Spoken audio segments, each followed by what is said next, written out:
E aí, rapaziada, vamos conversar sobre o que aconteceu nessa semana com o Barcelona. Eu não consegui ver o jogo inteiro ontem, então acabei não fazendo vídeo. Eu vou só repassar por alguns pontos importantes.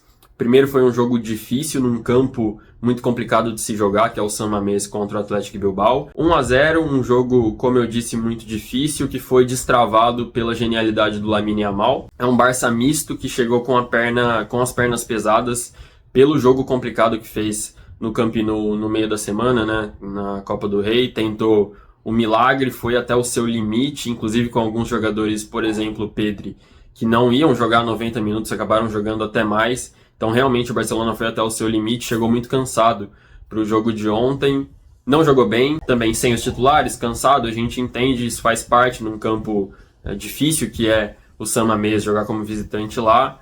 Bom resultado para o Barcelona, apesar de não ter feito um grande jogo. Como eu disse, o Lamine Yamal destravou a partida do Barça, foi um golaço, mas no lance do gol eu acho que pouco se fala do que o Fermín López fez. Ele fez um movimento muito interessante para atrair a marcação quando ele corre para a área, e isso deixa o lateral que estava marcando o Yamal em dúvida, dá mais tempo para o Yamal trabalhar, e ele faz aquele gol que é um gol de craque. E craque faz isso, né? Um jogo apagado do Yamal, em uma jogada ele foi lá, definiu.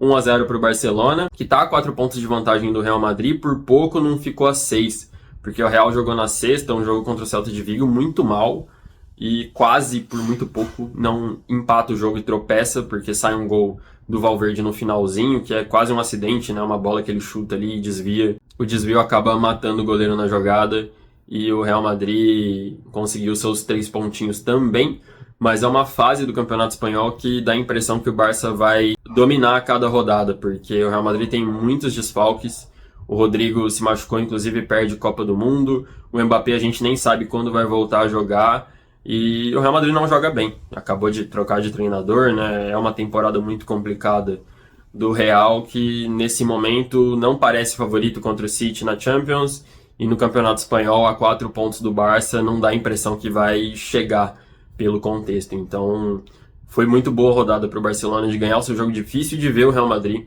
em dificuldade. Agora, falando do próximo jogo do Barcelona, que é na Champions, oitava de final, vou falar aqui um pouquinho sobre o adversário do Barça, que é o Newcastle. Eu assisti Newcastle e City, que foi o último jogo do time inglês antes desse confronto contra o Barça, e eu tenho algumas coisas para falar. Primeiro é que o Barcelona é bem favorito, mas que o Newcastle não é um time bobo.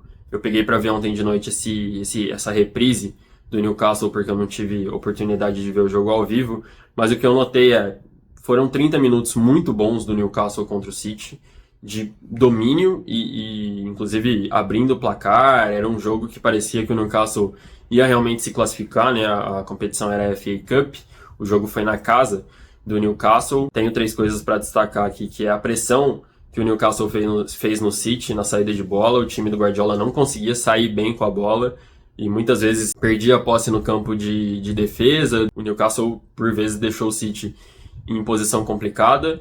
Segundo é a bola longa, principalmente com o Tonali.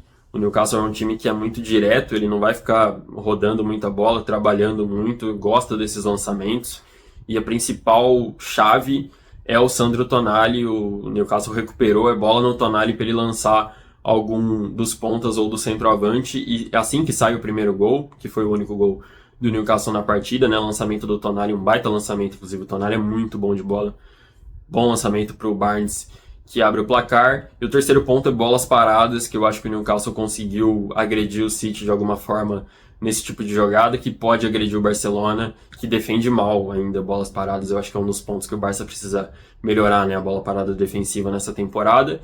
Então, tendo em vista os primeiros 30 minutos do Newcastle contra o City, eu acho que é um time que sim pode incomodar o Barcelona, mas aí vem o que deixa o Newcastle com uma sensação ruim para ir jogar contra o Barça. Depois desses 30 minutos de domínio, o City começa a ter a bola e mais no campo de ataque, começa a vencer essa pressão do Newcastle e precisa de muito pouco para tornar aquele jogo que era complicado numa partida tranquila.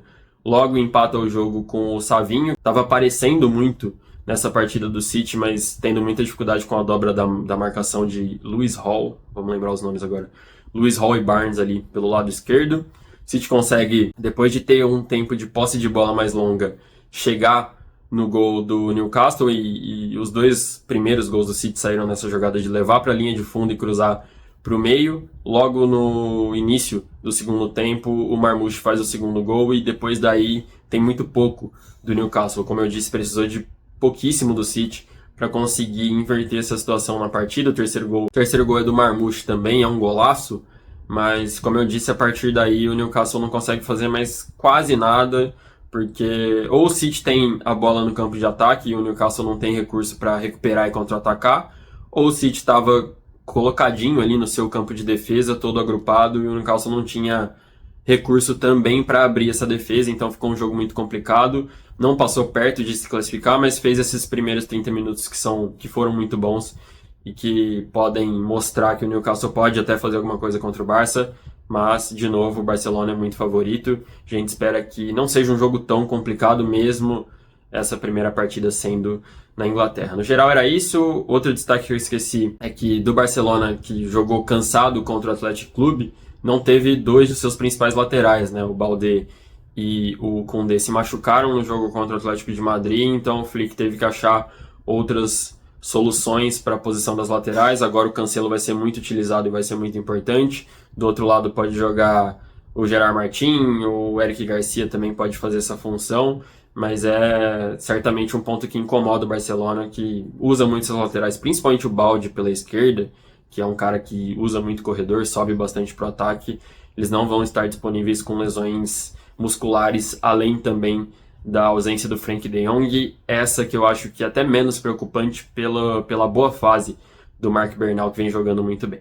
No geral era isso, deixa nos comentários aqui o que você acha que vai ser essa partida na Champions, e até mais.